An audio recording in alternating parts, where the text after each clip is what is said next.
Bonjour, bonjour à toutes et à tous et bienvenue dans ce nouveau webinaire d'ingénierie sociale dont le thème du jour, ô combien brûlant d'actualité, portera sur la retraite et en particulier le dispositif PER obligatoire. Pour ce webinaire, je serai accompagné de Marie Lelandais. Bonjour Marie, bienvenue. Je te présente rapidement. Marie, tu es chargée de développement des solutions retraite auprès de CIC Assurance. Encore une fois, bienvenue à toi et merci de ta participation. Alors, à vous toutes et tous qui nous avez rejoints, il vous sera possible de poser vos questions à travers le chat que vous avez sur la droite de votre écran. N'hésitez pas, nous y répondrons avec grand plaisir à l'issue de ce webinaire. Et puis, au cours de cet échange, vous aurez un sondage qui vous sera proposé et je vous remercie par avance de bien vouloir y répondre. Le moment est venu d'attaquer effectivement la retraite en France et l'ingénierie sociale. Et en préambule, je souhaiterais rappeler les bases, les fondements des systèmes de retraite en France. Et ce système de retraite se compose de 4 strates. Pour rappel, et bien évidemment, 2 strates obligatoires, des régimes obligatoires. Le premier étant celui de la retraite de base, le régime légal de la sécurité sociale ou de la SSI pour les indépendants. Il est complété d'un second socle obligatoire qui est celui, là encore, du régime légal des retraites complémentaires Agirc-Arrco ou de la retraite complémentaire propre aux indépendants.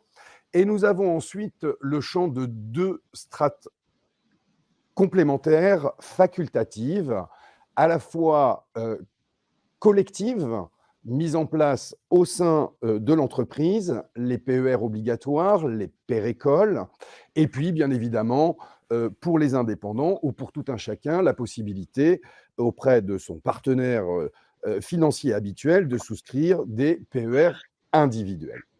Alors aujourd'hui, dans les grandes données dont on entend parler, encore une fois, très régulièrement depuis quelque temps, c'est presque 17 millions de retraités en France, avec 700 000 nouveaux retraités qui arrivent chaque année. Alors Marie, j'aimerais te poser une première question, c'est pourquoi et quel intérêt aurions-nous à constituer une retraite au sein de l'entreprise? Aujourd'hui, l'ensemble des Français et des retraités ont peur pour leur pouvoir d'achat. L'incertitude est d'autant plus forte chez les futurs retraités qui ne savent pas combien ils gagneront lorsqu'ils partiront à la retraite. Sur ce graphique, on constate que plus le salaire de fin de carrière est important et plus le taux de remplacement sera faible. Le taux de remplacement correspond simplement au rapport entre ma pension de retraité et mon revenu en activité. Donc on peut voir ici que pour un non-cadre avec un salaire de 35 000 €, il gagnera à la retraite un peu moins de 80 % de son revenu en activité. Alors que si on regarde du côté des cadres, en prenant un cadre avec un revenu moyen de 50 000 €, on ne sera plus qu'à 60 % de son revenu d'activité. Plus le salaire de fin d'activité est important et plus la perte par rapport à sa pension de retraité le sera également. Donc avec ce schéma, on remarque bien que c'est la population des cadres qui est particulièrement touchée par cette baisse significative des revenus au moment de leur départ à la retraite. C'est pourquoi Olivier, tout comme la santé et la prévoyance, les salariés pensent aujourd'hui que leur entreprise a un rôle à jouer dans la préparation de leur retraite.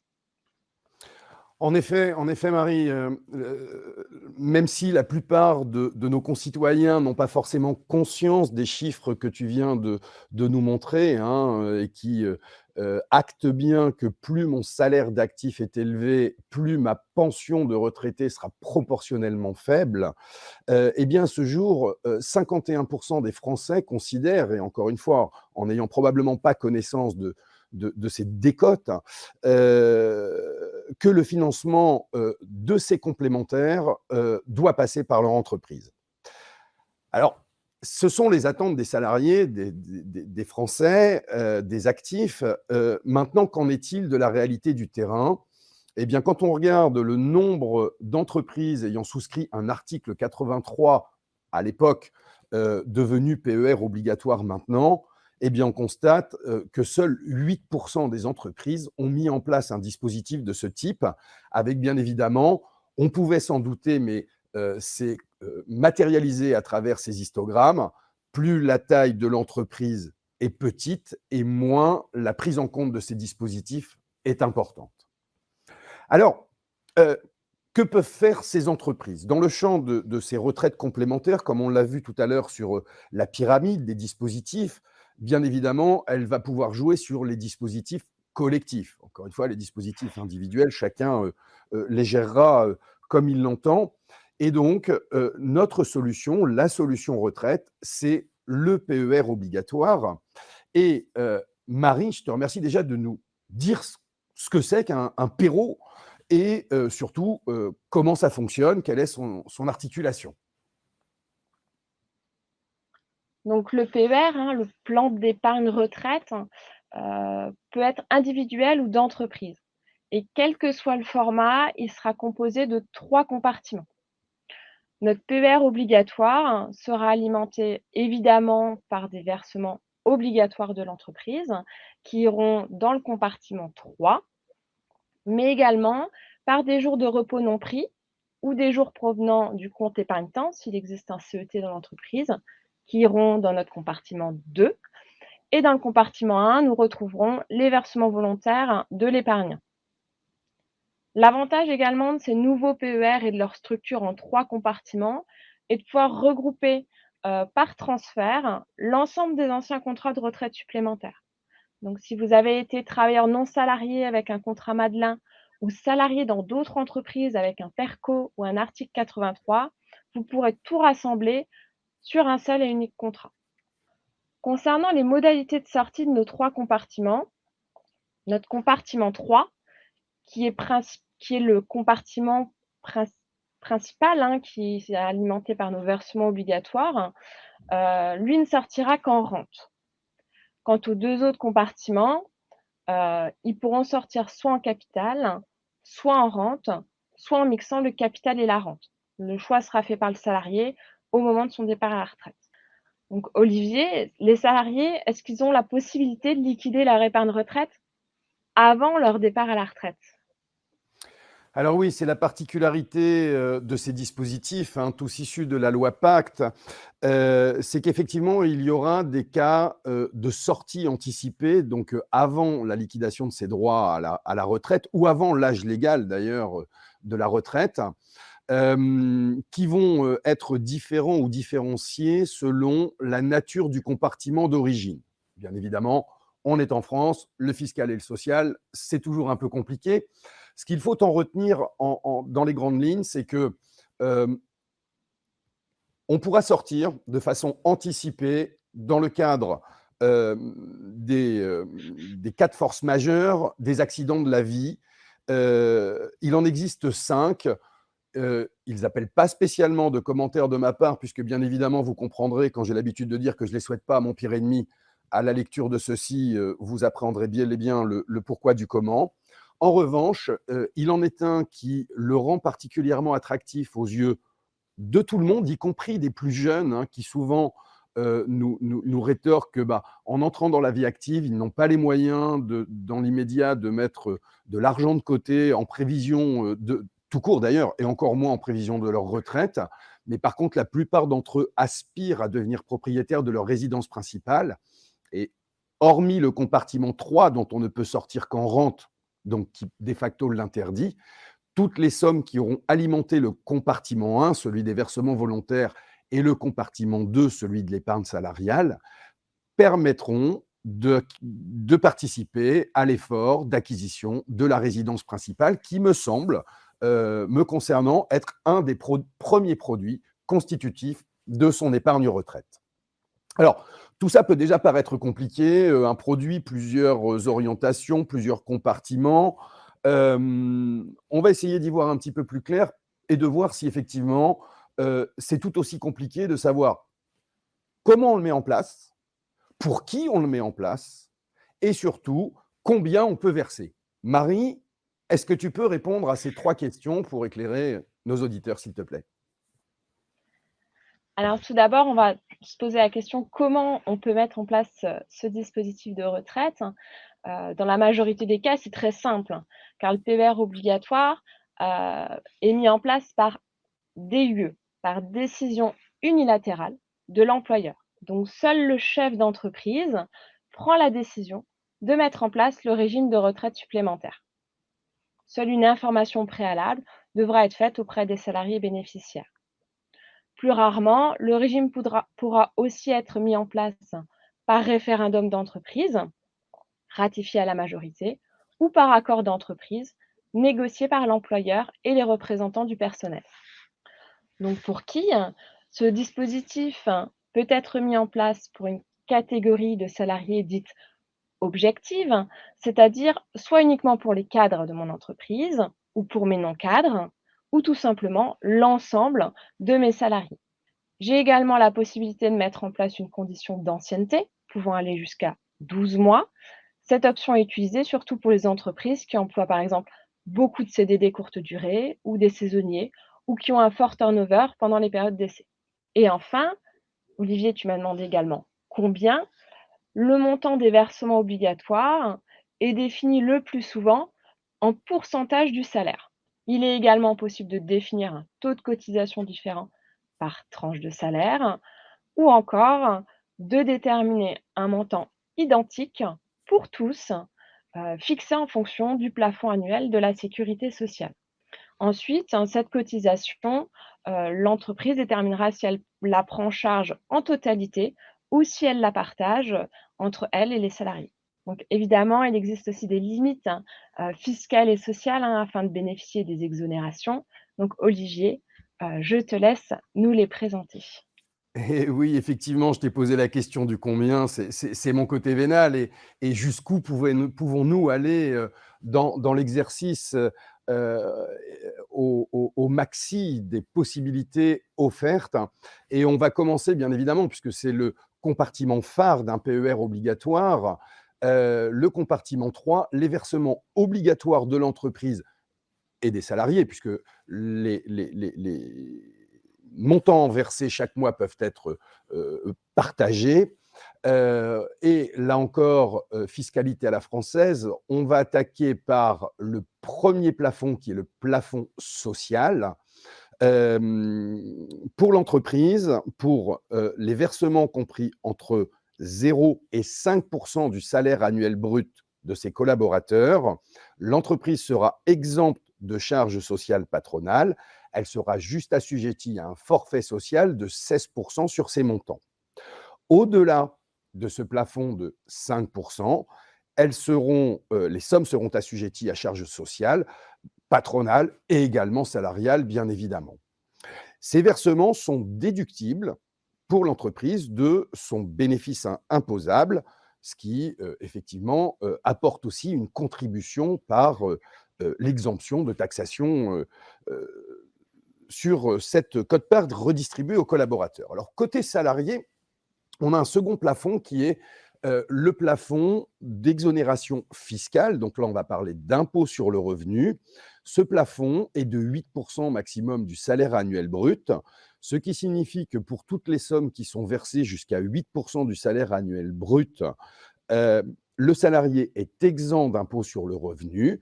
Et pour toutes les sommes qui seraient versées au-delà de ce plafond de 8 puisque la loi ne fixe pas de plafond global en dehors de ces plafonds d'exonération fiscale ou sociale, ça sera réintégré à l'impôt sur le revenu. Donc, charges sociales, bien évidemment, et impôt sur le revenu, ça sera considéré comme du traitement et salaire. Mais quand bien même une entreprise déciderait de mettre 10 ou 15 du salaire annuel brut sur ce type de produit, bien évidemment, elle en aurait la possibilité. Le second et le premier compartiment, pour en toucher quand même un mot, je vais commencer par le compartiment 1, celui des versements volontaires des salariés. Ils pourront être déductibles. Quand on dit déductible, c'est déductible du revenu imposable de l'année au cours duquel le versement a été fait. Mais cette déductibilité sera encadrée par le disponible fiscal que nous avons toutes et tous et que nous pouvons constater en dernière page de notre avis d'imposition. Il se matérialise par 4 lignes, les droits au titre de l'année en cours et le solde non utilisé des 3 exercices précédents. Le compartiment 2, celui de l'épargne salariale et de la monétisation de jours de CET quand il en existe ou de jours de repos non pris. Les sommes qui sont versées, la contre-valeur de ces jours dans la limite de 10 par an et par salarié sont exonérées d'IRPP, ce qui, là encore, au regard de mes propos précédents, permettra de se constituer à moindre charge budgétaire à titre individuel, à hauteur de quasiment un demi-mois tous les ans, d'une réserve qui pourra servir d'apport dans le cadre de l'acquisition principale. Alors, nous avons vu les aspects les modalités, nous avons vu les aspects de fiscalité, encore une fois, et en distinguant le fiscal et le social à l'entrée. J'ai hâte, Marine, que tu nous expliques à quelle sauce, en revanche, on sera mangé à la sortie. Bon, la fiscalité à la sortie, est, assez, complexe. Effectivement, hein, c'est là où, le législateur a un peu loupé sa simplification au niveau du PER. Donc comme tu l'as dit juste avant, hein, fiscalité à la française. Donc chaque compartiment a bien, sa propre fiscalité, hein, que ce soit sur le capital ou la rente. Donc je vais surtout, me pencher sur notre compartiment 3, puisque comme je l'ai dit avant, c'est le compartiment qui va être principalement alimenté. Donc mes versements obligatoires, excusez-moi, vont sortir exclusivement, sous forme de rente. Donc ce sera bien une rente viagère qui sera versée jusqu'à mon décès. Donc de nombreuses formes de rente seront proposées aux salariés au moment du départ à la retraite et ces rentes seront alors totalement imposées à l'impôt sur le revenu après un abattement de 10. Quant à mes 2 premiers compartiments, chacun aura bien une fiscalité propre en fonction, de la sortie choisie en capital ou en rente. Donc, je vais peut-être pas rentrer dans les détails, là, je vous laisserai, revoir, ça plus précisément, à tête reposée. Donc, Olivier, je vais te laisser, conclure, en nous résumant, les avantages du PER obligatoire, pour l'entreprise. Merci Marie. Oui, ils sont nombreux. Effectivement, le slide précédent sur la fiscalité et le slide Aspro, hein, si je puis dire, et il mérite probablement d'être regardé à tête reposée et au calme. J'en retiens quand même, hein, de ce slide que c'est un élément important, c'est que mes choix se feront au jour où je ferai valoir la liquidation de mes droits, donc à la veille ou l'avant-veille ou le lendemain de mon départ en retraite, et bien évidemment, ça ne sera pas forcément, je ne serai pas forcément dans une même situation personnelle, familiale que celle dans laquelle je me trouve aujourd'hui. Alors, si on veut résumer les avantages pour l'entreprise, bah, on a souhaité les résumer, il y en aurait probablement plein d'autres, mais au nombre de 4. Tout d'abord, c'est valorisant et c'est motivant. C'est la marque employeur que vous allez pouvoir instituer, instaurer. Nous sommes dans un contexte où on n'a pas un seul média qui nous parle des difficultés de recruter de nouveaux collaborateurs, mais peut-être faut-il déjà commencer par les attirer et surtout les fidéliser. Avant d'aller en chercher des nouveaux, peut-être que si on travaille sur la conservation de ceux que l'on connaît depuis parfois de nombreuses années, ça me semble être un bon point de départ. Et effectivement, ça va rendre l'entreprise plus attractive qu'une entreprise concurrente qui n'aurait pas ce type de dispositif et par voie de conséquence avoir ce côté donc d'attrait et de fidélisation des collaborateurs. C'est un dispositif qui plus est qui est ajustable.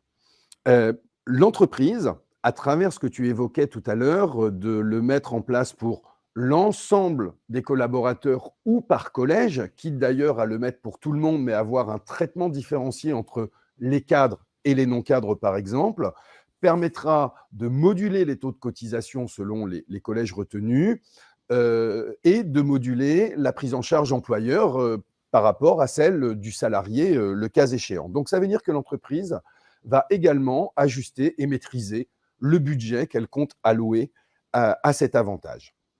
C'est aussi avantageux fiscalement, pour le coup, pour l'entreprise, parce que c'est une charge déductible de son bénéfice imposable et qu'elle est exempte de charges sociales patronales à concurrence du plafond de 5% que nous évoquions tout à l'heure, avec un forfait social allégé à 16%.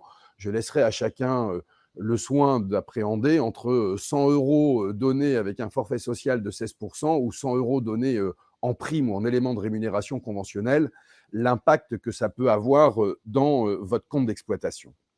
Et puis, c'est très simple. C'est très simple puisqu'effectivement, dans une très grande majorité des cas, ce dispositif est mis en place par DUE, par décision unilatérale, dans la gestion quotidienne, c'est un dispositif qui est simple et souple à gérer puisqu'une fois mis en place, il va être totalement géré via la DSN qui va partir tous les mois et pour lesquels les informations seront communiquées à la compagnie d'assurance et les appels de fonds pourront se faire à due concurrence par la suite. Donc, de nombreux avantages, attractivité, sélectivité, si je puis dire, au niveau de la population, charges déductibles, plus attrayantes que de la rémunération conventionnelle et une gestion simplifiée.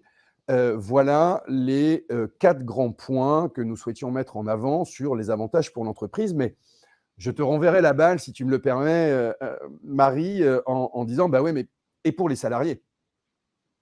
Pour les salariés, il y a également de nombreux avantages, hein, parce que c'est, tout d'abord un dispositif généreux, car les versements de l'entreprise sont totalement exonérés d'impôts sur le revenu, hein, et de charges sociales salariales, si, évidemment on reste dans les plafonds, que l'administration, nous a imposés. Heu, il est également souple, hein, et flexible, hein, car il va permettre aux salariés de réaliser des versements volontaires déductibles de son revenu imposable et de débloquer ses versements personnels en capital au moment de son départ à la retraite ou de manière anticipée, pour l'achat de sa résidence principale. Le fait que ce soit un dispositif assurantiel permet également de désigner un ou plusieurs bénéficiaires en cas de décès, ce qui peut être également rassurant pour les salariés. Et enfin, la gestion, est également facilitée pour eux car, il existe une offre financière qui est parfaitement adaptée à la préparation, de la retraite, qui sécurise de manière, totalement automatique, l'épargne au fur et à mesure qu'on se rapproche, de la date de départ à la retraite.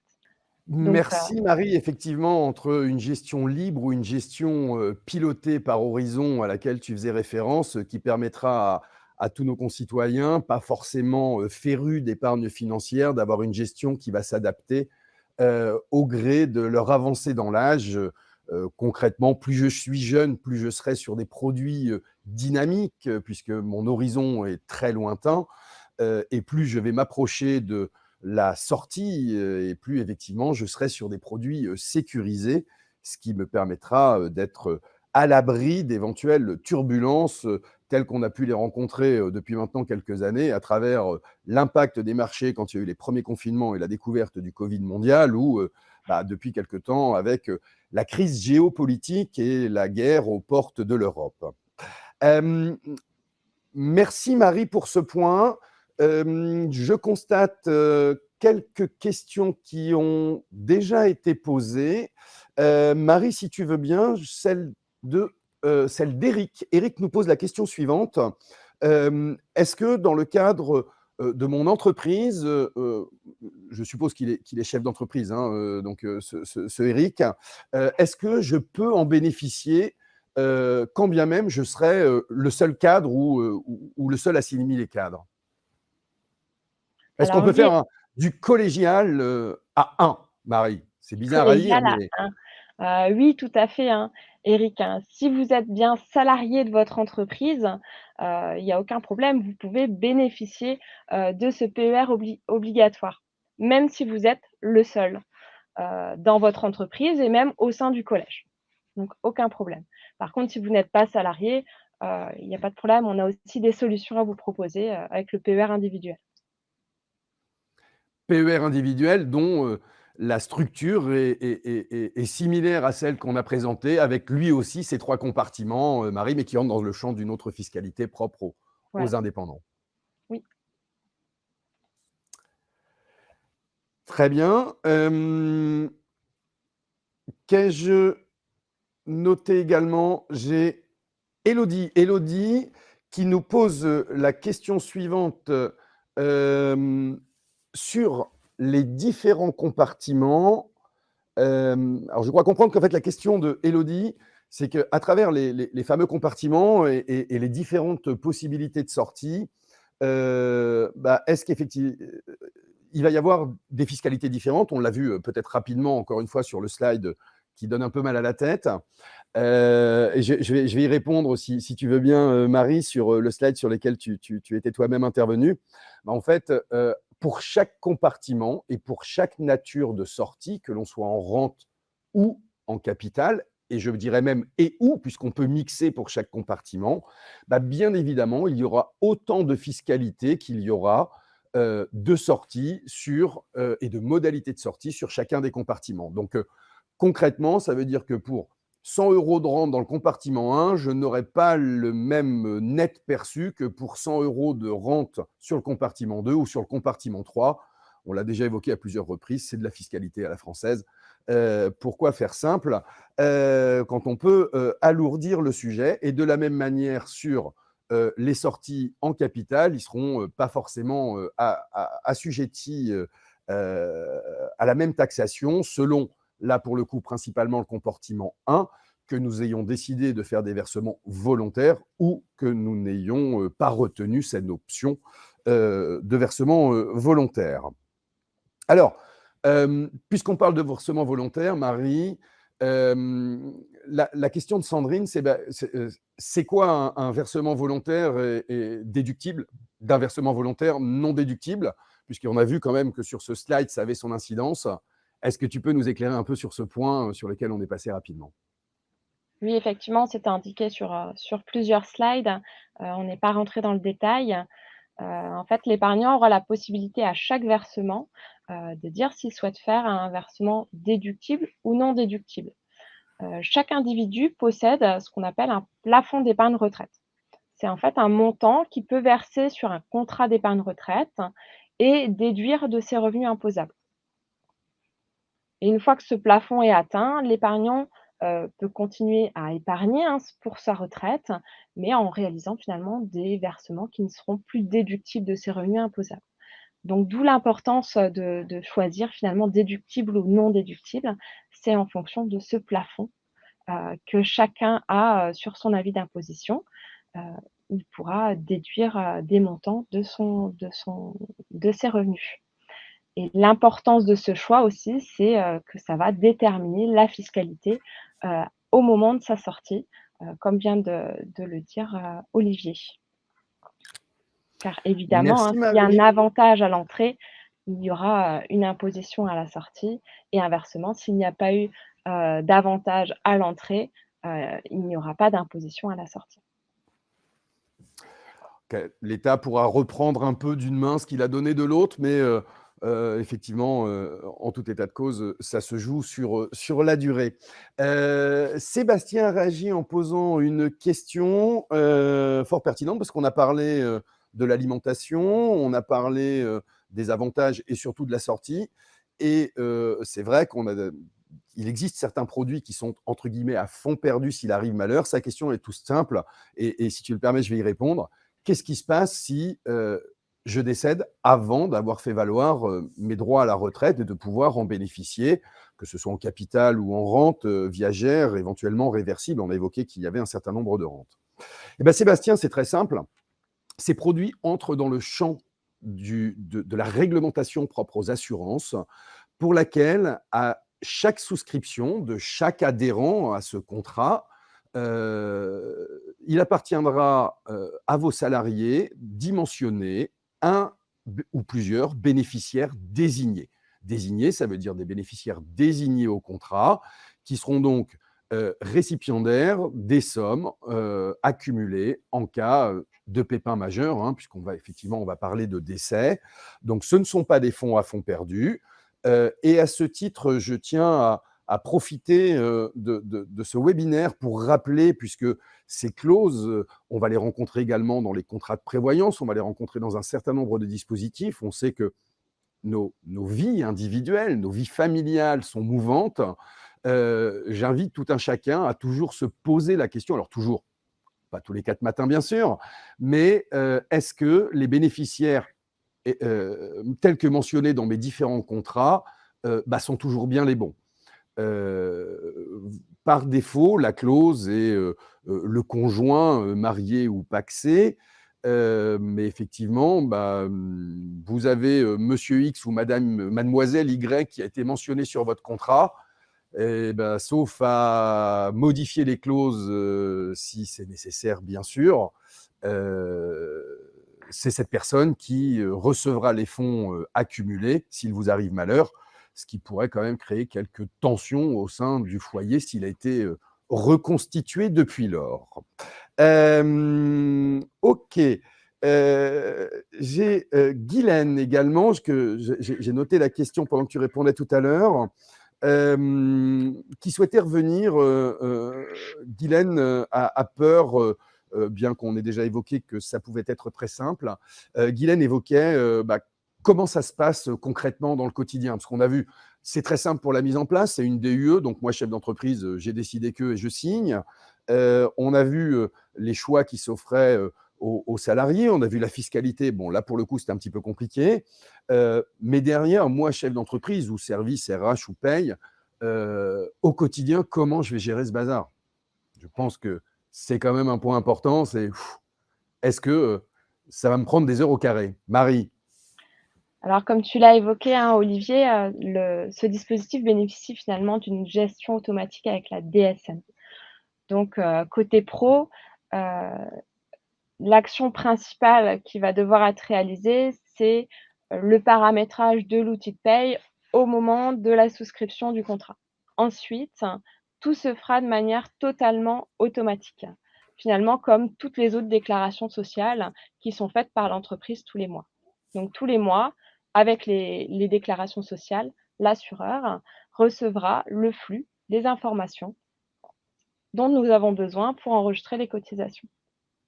Et tout ça, finalement, ça devient totalement transparent pour l'entreprise. Nous, on reçoit les données, on les traite, on crée les adhésions de manière automatique, on inscrit les cotisations de manière automatique tous les trimestres et de manière totalement transparente, l'entreprise n'a plus rien à faire. Donc voilà, la seule chose à faire, c'est finalement au moment de la souscription, mais après, il n'y a plus rien à faire. Super, donc en fait, on branche les tuyaux et après, ça Voilà, roule tout seul. c'est Génial, ça. j'adore ce type de dispositif qui nous simplifie la vie. Je crois que je n'en ai pas oublié. C'était la dernière question et sauf erreur de ma part, le temps qui nous était imparti, on pourrait y passer la journée sur ce sujet, nous est maintenant compté. Au nom de Marie et de moi-même, nous vous remercions pour votre attention, pour votre participation. Nous sommes ravis d'avoir pu être à vos côtés et espérons avoir pu éclairer vos lanternes sur ces sujets. Si d'aventure vous aviez des questions, n'hésitez pas à prendre contact auprès de votre chargé d'affaires habituel qui se fera un plaisir d'y répondre et de vous donner tout renseignements complémentaires dont vous souhaiteriez. Je vous rappelle également que vous aurez la possibilité de regarder en replay sur notre chaîne YouTube, puisqu'effectivement, ça vous permettra peut-être de faire une pause sur le fameux slide fiscalité, encore une fois, qui mérite de s'attarder un petit peu plus longtemps que dans le temps qui nous était imparti. Encore une fois, merci à toutes et à tous. Je vous souhaite une excellente fin de journée, ou fin de matinée, devrions-nous dire, et je vous dis à très bientôt.